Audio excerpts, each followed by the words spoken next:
Energy FM. Same pero iba! Oras natin, 5:33.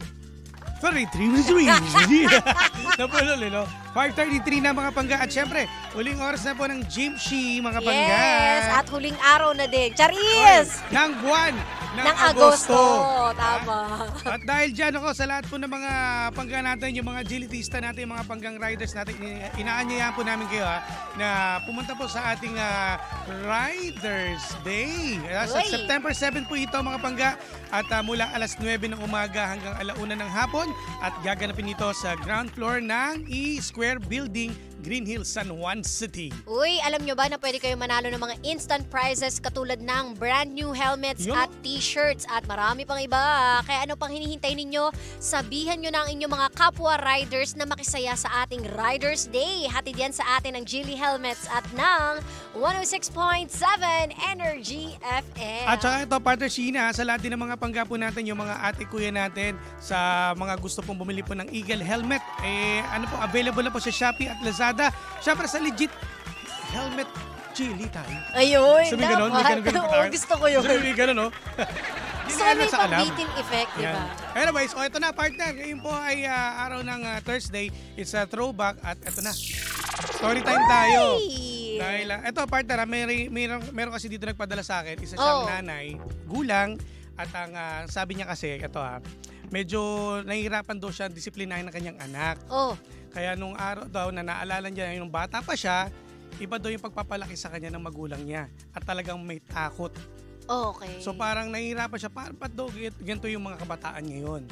So parang nagugulat siya. Siyempre, di ba, sa ngayon, pag pinalo ang bata, alam mo ba? Iba na marereport ka agad. Kasi nung araw, wala namang ganyan, di ba? Naalala mo ba, partner? Kasi dati, kapag pinalo ka, talagang susunod ka at magtatanda ka. Yes. Ganyan na nangyari. Kaya nahihirapan si Mami na, mo bakit gano'n, no? Bakit gano'n ngayon? Siyempre, kung ako papipilin talaga, mas gugustuhin ko pa rin yung dati kasi talaga dapat may takot ka sa magulang.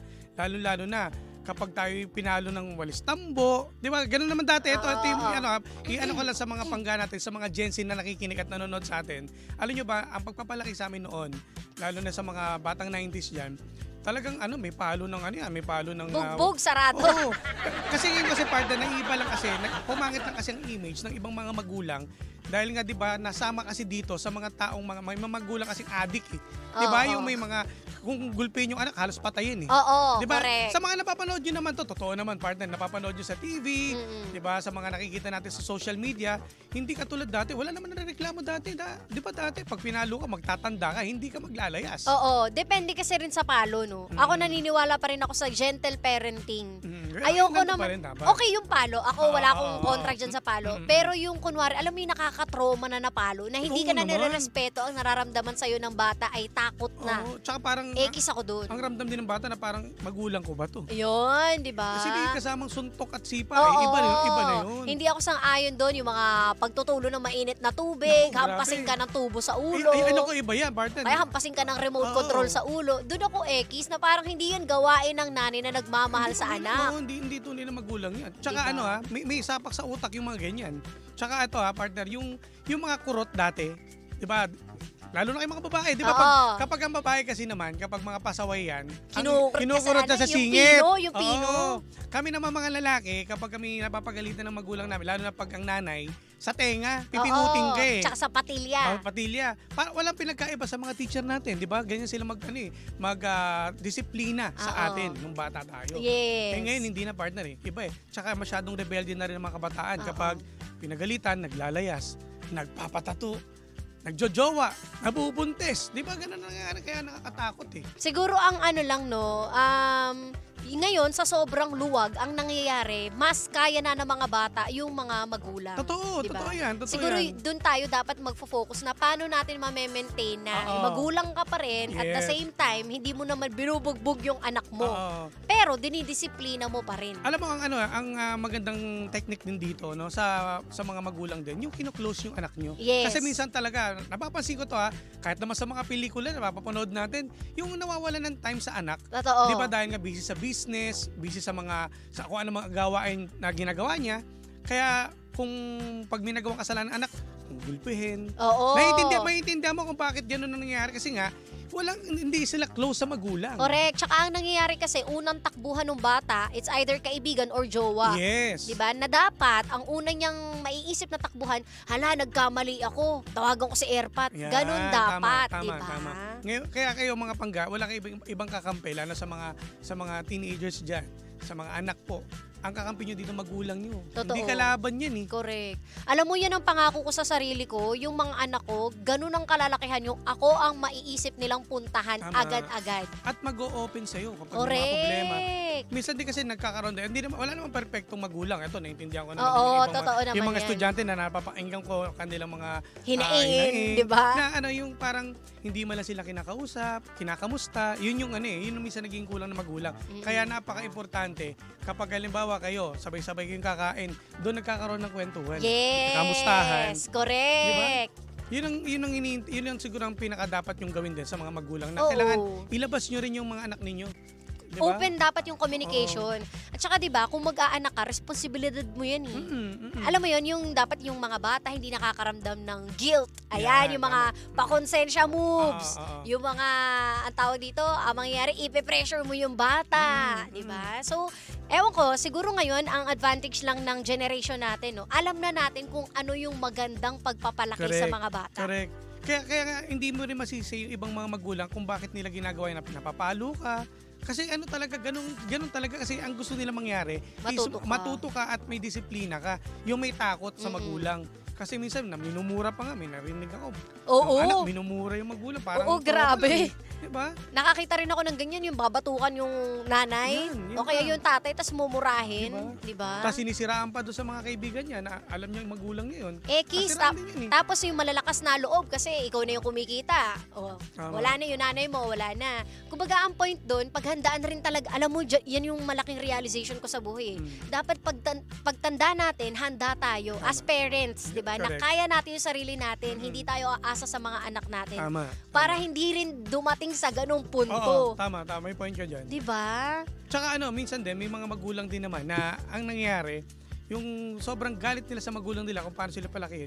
Naipapasa. Naipapasa sa mga anak. Oo. Kaya ngayon, ang naging kawawa, yung anak nila. Correct. Kaya sana rin po mga parents dyan, no? Sana rin intindihin din natin yung mga anak natin at kausapin natin na maayos. Oo. Hindi yung basta bugbog agad, ampas dito, ampas doon. Correct. Kasi may Iba mga- trauma nun Oo, ibang trauma tsaka may mga sikreto sila na hindi masabi sa inyo kasi may takot na baka gulpihin nyo, paluin nyo, 'di ba? Kaya sana rin sa mga parents din po sana bantayan din natin at suportahan din po natin sila.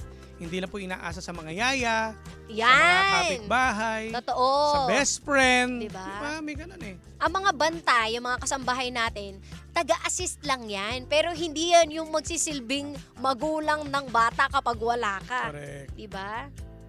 Sige, Ay, tingnan natin nako. sa ating comment section. Eto mas okay mga kabataan natin kasi una tayong sit-sit lang ng nanay takbo Oo, agad. yan, tama. Ngayon, sobra na. Ikaw ang takot at ikaw sumunod. Sabi ni Canlas ikaw pa sinisitsitan ng anak mo. Ang tawag pa sa'yo, uy, Oo, no? di ba? Oy, bilisan mo. Wala na akong pera. Ay, nako, Totoo hindi yan. uubra yan. Kaya ano rin po sana, respeto rin sana. No? Sa mga kabataan, magulang natin yan. Hindi yan tropa. Totoo. Hindi porket na super close naman kayo, pwede mo na murah-murahin yung magulang mo. Ito, sabi dito, ngayon po kasi mga bata, wala nang takot ang mga bata ngayon sa magulang. Di ba? O eto, Jimbo may sumagot. Ako sinakalat inuntog sa pader pero di ako nagtanim ng galit sa magulang ko. Naisip ko na kasalanan ko kaya nagawa niya yun sa akin. Sabi ni Incognito Channel. Pero wag naman dumating sa Oo. point na iuuntog ka sa pader, ha? Grabe naman. Oo naman. Oo, parang ano naman yun. Cannot be. Ibang usapan Okay na lang yan. yung palo. Palo sa puwet, Oo. palo sa kamay, Yung, diba? yung kurot-kurot, yan normal yan Face sa the mga wall, ganun. yan. Yung iba pa nga, mas matindi pa nga iba eh. Yung alam mo yung paluluding ka sa munggo. Munggo. Tapos meron kong libro na Oo. naka-squat ka doon, Yes. o naka-load ka, di ba? Wag lang yung mga dugo ang portion na at Oo. uuntugin ka sa ulo, di ba? Grabe yung Wag naman. natin. Yung saktong disiplina lang, pantao pa rin, hindi pang hazing. Tsaka ayon din po natin sa mga kasi kapag bata pa, hindi po pwedeng gulpin yan. Paluin mo mga 1 year old, babanata mo kagad. Uy, oo. Hindi pwede. Nakakita ko ng ganyan, bagets. May nag-trending diba? Ay, Diyos ko po. Anong klaseng magulang yan? Di ba may black eye yung bata? Totoo. Imagine, meron pa yung 2 taong gulang nakita ko, Dapat yan, dapat yung gulpin yung magulang. Diba? Kasi nakakawa yung bata. Iniwan na lang to sa may iskinita, di ba? Grabe, sobra. Kaya minsan mga magulang din natin po tayo po ay tanong din po natin sarili natin baka sumosobra. Oo, tsaka kaya mo ba talaga? Kung ikaw alam mo meron kang, 'di ba, yung anger management kineme, na alam mo meron kang attitude, hindi wag ka mag-anak. Tama. Kung di mo rin pala kaya, kaysa sasaktan mo yung bata. At huwag magpakarami kapag hindi mo kaya mag-alaga, hanggang isa ka lang muna. Gusto mo yata bumuka ng team ng volleyball Diba? Tsaka yung mga asawa, supportahan nyo rin naman po yung mga asawa ninyo. Kasi minsan, alam mo yun, sa sobrang pagod. Tama. Suportahan tayo. Kaya diba? sa mga kids natin dyan, sa mga teenagers natin, makinig kayo sa magulang ninyo. Yes. At kapag may mali naman, pwede nyo naman sabihin sa mga tito nyo, sa kapatid, sa mga, di ba, kapatid nila, sa mga tiyahin nyo. Ito, Jimbo, tama yung sinabi niya, pwede naman paluin basta nasa tamang paraan. Yes. At samahan ng paliwanag kung bakit mo nagawa yun. Totoo, yung mga sinasabi na, bakit ka pinalo ni mami?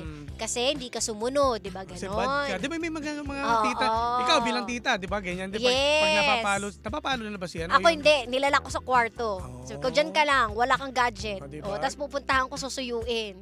Bakit ka inanon dyan ni Nina? Ganun na. Alam mo yung sa mga simpleng ganyan, natututong bata Oo. May takot. Totoo Naiintindihan yan. niya yung mga dapat Pero pag gawin. nandyan yung nanay, hands off ka, huwag kang mangingialam syempre. magulang yan. Diba? Iba pa rin yung disiplina ng nanay. Tama. Pwedeng magdisiplina basta sa tamang lugar. Tama, sabi ni Fritz pala to, yan. Ito, may psychological effect po yung pananakit sa bata. Kasi posibleng gawin niya po yung pagtanda nila, sabi ni Darwin Rosell. Yun nga, depende sa palo. Palo lang, hindi po bugbog. Correct. Ay, nako. Kaya sana, rin po tayo dapat may takot tayo sa magulang. Yes. Hindi natin silang kalaban, kakampi po natin sila. Totoo yan. At ito daw, may bilang isang ina to. Ina ka ba? Ina ka? Ito si si Lexa, ina to Ano sabi ni Lexa? Ay, pabati daw. Pabati. Pabati Si Marvil. Marvil ba yun? Si Marvil, Si Marvil, Tagalan. Bakit tinagalan mo masyado, Marvil? Sabi niya, gigripuhan daw niya pag iniwan daw siya. Anak ka, patay tayo, Brad! Hindi lang ikaw. Ako. Baka nagripuhan ka na rin. Iba atang gripo yan, be.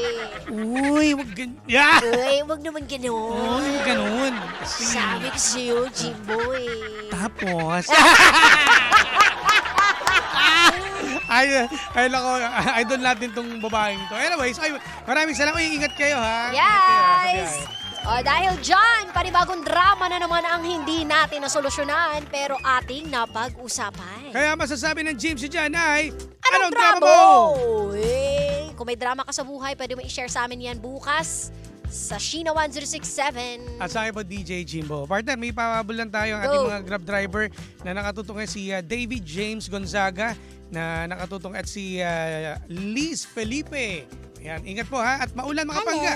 Ingat kayo lahat at susunod na ang nag-iisang Chicks talaga yun. Chicks naman siya Chicks na radyo. Yeah. Patingin nga. The Monarch of Philippine Radio. Walang ibang kundi si Kuya Chico! Kaya wala maglilipat. At kami po'y magpapaalam ng mga pangga na kasama't nakapiling ninyo nag-iisang pabebot na si Sheena. At ang inyong Jimbolistas DJ, ako po si Jimbo. Dito lang yan sa programa Anong Drama Mo? May pahabol bambati, partner. Si Mr. Question, nandito pala si David. Hi, David. At si Paring Larry. Larry, kumusta? At si Riza. Ayan. At sa lahat din ng mga tropa Fritz, natin dyan. hello. Cory, hello. Salamat sa inyo. Bukas ulit. Bukas ulit mga pangga. Dito lang yan sa number 106.7 Energy FM. Pangga, wag sabihing radyo. Sabihin mo! Energy!